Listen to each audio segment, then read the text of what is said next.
Abraham Lincoln আমেরিকার নৌশক্তির সবচেয়ে বড় অহংকার। $20 বিলিয়ন এই ভাসমান শহরটা যদি মাত্র কয়েক মিনিটের মধ্যে আরব সাগরের অতল গভীরে তলিয়ে যায় তাহলে কি হবে? না, এটা কোনো মুভির সিনারিও নয়।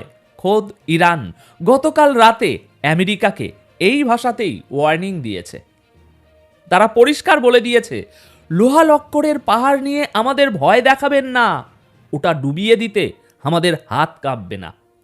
প্রশ্ন হলো, এটা কি শুধুই ইরানের ফাঁকা বলি, নাকি পর্দার আড়ালে চীন এবং রাশিয়া এমন কোনো টেকনোলজি ইরানের হাতে তুলে দিয়েছে যা আমেরিকার ঘুম হারাম করার জন্য যথেষ্ট? প্রিয় দর্শক, এতদিন আমরা শুধু হবে হবে হবে হবে শুনছিলাম, কিন্তু এখন আর জল্পনা নয়, খবর কনফার্মড। আমেরিকার nuclear power aircraft carrier USS Abraham Lincoln এই মুহূর্তে ইরানের জলসীমায় অর্থাৎ আরব সাগরে প্রবেশ করে ফেলেছে। পরিস্থিতি কতটা ভয়ঙ্কর হতে পারে সেটা বোঝার জন্য সাধারণ নিউজ রিপোর্টের দিকে তাকালে চলবে না, কারণ মেন স্ট্রিম মিডিয়া আপনাকে যা দেখাচ্ছে তার চেয়ে ভাই অনেক গভীর এবং নোংরা খেলা চলছে সমুদ্রে। তাই আগে বুঝুন ইউএসএস আব্রাহাম লিঙ্কন জিনিসটা কি। এটা শুধু একটা জাহাজ নয়, এটা একটা ভাসমান এয়ারবেস। এর উপরে প্রায় 100টা যুদ্ধ বিমান থাকে, F-35, F-18 হর্নেটের মতো বিমান, যা নিমেষেই কোনো দেশকে একেবারে ধুলোয় মিশিয়ে দিতে পারে। এর সাথে থাকে ডেস্ট্রয়ার, সাবমেরিন এবং বিশ্বের সবচেয়ে আধুনিক র্যাডার সিস্টেম। কিন্তু ইরান বলছে এসব আমাদের কাছে এখন খেলনা। কিন্তু কেন? কারণ ইরান একটা নতুন সমীকরণ তৈরি করেছে। ইরান বলছে, তোমরা $20 বিলিয়ন খরচ করে জাহাজ বানাও, আর আমরা $20,000 ড্রোন আর হাইপারসনিক মিসাইল দিয়ে সেটা ফুটো করে দেব। ইরানের আইআরজিসির ঘনিষ্ঠ চ্যানেলগুলো থেকে গতকাল রাতে যে ওয়ার্নিং এসেছে তা অত্যন্ত স্পেসিফিক। তারা বলেছে, এই লোহা লক্করের পাহাড় নিয়ে এসে আমেরিকা যদি একটাও ভুল চাল দেয় তবে তারা হাইপারসনিক মিসাইল ব্যবহার করবে। এখন প্রশ্ন হলো, এই হাইপারসনিক মিসাইল কেন গেম চেঞ্জার? দেখুন, সাধারণ ব্যালিস্টিক মিসাইলকে আমেরিকার ডিফেন্স সিস্টেম আকাশে ধ্বংস করতে পারে, কারণ তার গতিপথ প্রেডিক্ট করা যায়। কিন্তু হাইপারসনিক মিসাইল, এর গতি শব্দের চেয়ে 5 থেকে 10 গুণ বা 15 গুণ বেশি। এটি মাঝপথে দিক পরিবর্তন করতে পারে। আমেরিকার বর্তমান ডিফেন্স সিস্টেম, তা সে পেট্রিয়ট হোক, থার্ড হোক বা অন্য কিছু, এই গতির সাথে পাল্লা দেওয়ার জন্য ওগুলো ডিজাইন করা হয়নি। ইরান এই দুর্বলতাটাই জানে। তারা জানে আব্রাহাম লিঙ্কন একটা বিশাল টার্গেট, বা সাগরের মাঝখানে এর লুকানোর কোনো জায়গা নেই, সেই জন্যই এটা একটা বিশাল টার্গেট। আমেরিকা ভাবছে তারা শক্তি প্রদর্শন করতে এসেছে, কিন্তু ইরান এটাকে দেখছে একটা সুযোগ হিসাবে। তাদের স্ট্র্যাটেজি সিম্পল, তোমরা যত কাছে আসবে আমাদের মিসাইল রেঞ্জের ভিতরে তত ভালো করে ঢুকবে। এবার আসি দ্বিতীয় এবং সবচেয়ে ইন্টারেস্টিং পয়েন্টে। আপনি কি সত্যি মনে করেন ইরান একা আমেরিকার সাথে লড়ছে? সিরিয়াসলি বলুন তো। ইরানের এই সাহসের পেছনে আছে বেইজিং আর মস্কোর প্রত্যক্ষ মদত। আপনারা লক্ষ্য করেছেন নিশ্চয়ই, গত কয়েক বছরে ইরানের ড্রোন প্রযুক্তিতে জ্যামিতিক হারে উন্নতি হয়েছে। ইউক্রেন যুদ্ধে রাশিয়া যে ড্রোন ব্যবহার করেছে তা ইরানের তৈরি। কিন্তু এই টেকনোলজি ইরান পেল কোথায়? গোয়েন্দা রিপোর্ট বলছে ইরান তার ড্রোন ব্যবহার করে আমেরিকার সামরিক উপস্থিতির উপর কড়া নজরদারি চালিয়েছে। যদিও আমরা কোনো স্পেসিফিক ফুটেজ নিয়ে কথা বলবো না, কিন্তু এটা ওপেন সিক্রেট যে ইরানের সার্ভেলেন্স ড্রোনগুলো আমেরিকার র্যাডারকে ফাঁকি দিয়ে তথ্য সংগ্রহে ওস্তাদ। আর এই তথ্য তারা নিজের কাছে রাখছে না, এই ডেটা সোজা চলে যাচ্ছে চীন এবং রাশিয়ায়। চিন্তা করুন, আমেরিকার এয়ারক্রাফট ক্যারিয়ারের মুভমেন্ট, তার র্যাডার ফ্রিকোয়েন্সি, তার ডিফেন্স রেসপন্স টাইম, সব তথ্য এখন চীনের টেবিলে। চীন কেন এটা চাইছে?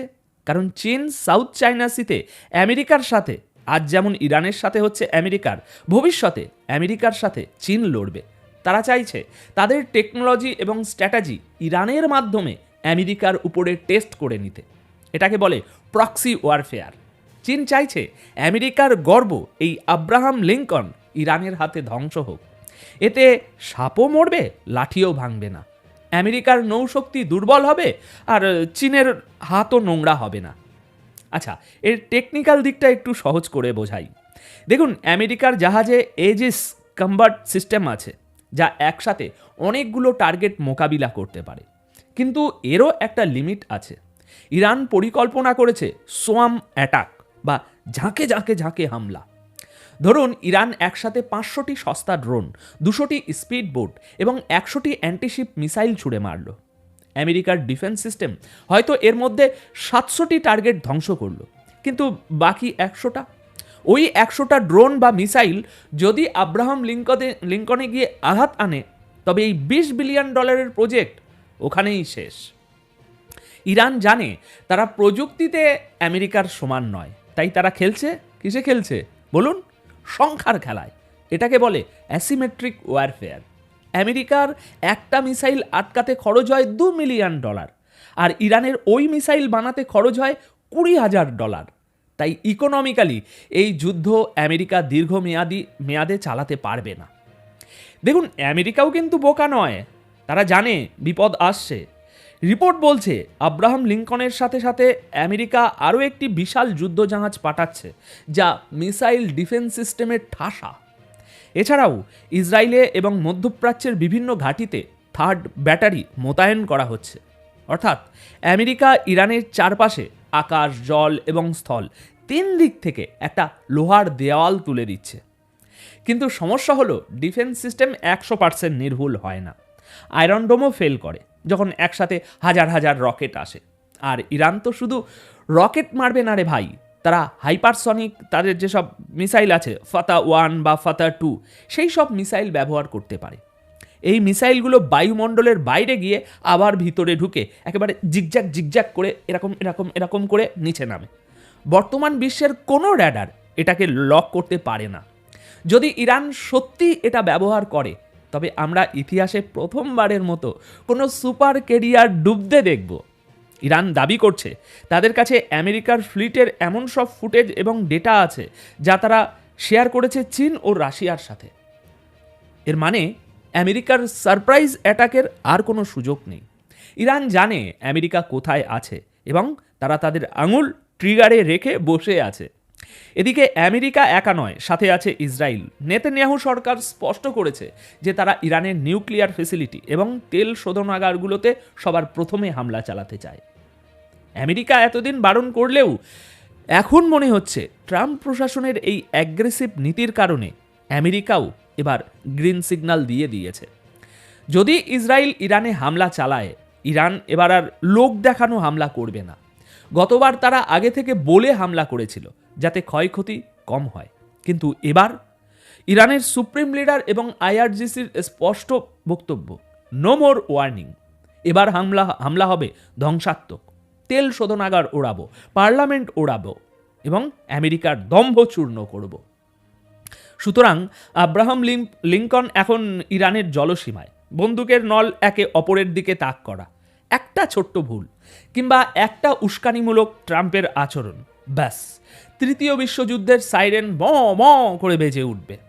আমেরিকা ভাবছে তাদের উপস্থিতি ইরানকে ভয় দেখাবে, আর ইরান ভাবছে এটাই সুযোগ শয়তানকে শিক্ষা দেওয়ার।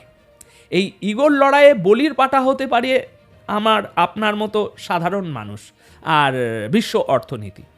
তবে একটা কথা মনে রাখবেন, চীন এবং রাশিয়া কিন্তু পপকর্ন হাতে নিয়ে গ্যালারিতে বসে আছে। তারা চাইছে আমেরিকা যুদ্ধে জড়াক একবার, তাদের রিসোর্স শেষ হোক, তাদের এয়ারক্রাফট ডুবুক। কারণ আমেরিকা ডুবলে এশিয়ায় চীনের একাধিপত্য কায়েম হবে। এখন আপনার কি মনে হয়, ইরান কি সত্যি আমেরিকার $20 বিলিয়ন এয়ারক্রাফট ক্যারিয়ার ডোবানোর সাহস দেখাবে? আর যদি যুদ্ধ লেগেই যায়, তবে রাশিয়া এবং চীন কি সরাসরি ইরানের পক্ষে ময়দানে নামবে? নিচে কমেন্ট সেকশানে আপনাদের মূল্যবান মতামত জানান। আর হ্যাঁ, যদি জিওপলিটিক্সের এই বিশ্লেষণ আপনার ভালো লেগে থাকে, তবে ভিডিওটি শেয়ার করতে ভুলবেন না। সত্যটা ছড়িয়ে দিন। মনে রাখবেন, ইরান চুপ করে মার খাবে না। আমার প্রেডিকশান হলো ইরান পাল্টা জবাবে এবার এমন এক নতুন অস্ত্র বা কৌশল ব্যবহার করবে যা বিশ্ব আগে দেখেনি, এবং খুব সম্ভবত আমেরিকার অন্তত একটি বড় যুদ্ধ জাহাজ বা ডেস্ট্রয়ার এই সংঘাতে মারাত্মকভাবে ক্ষতিগ্রস্ত হবে। সমুদ্রের নীল জল লাল হতে খুব বেশি দেরি নেই, তৈরি থাকুন, কারণ পৃথিবীটা আর আগের মতো থাকছে না। ধন্যবাদ আপনাদের সকলকে।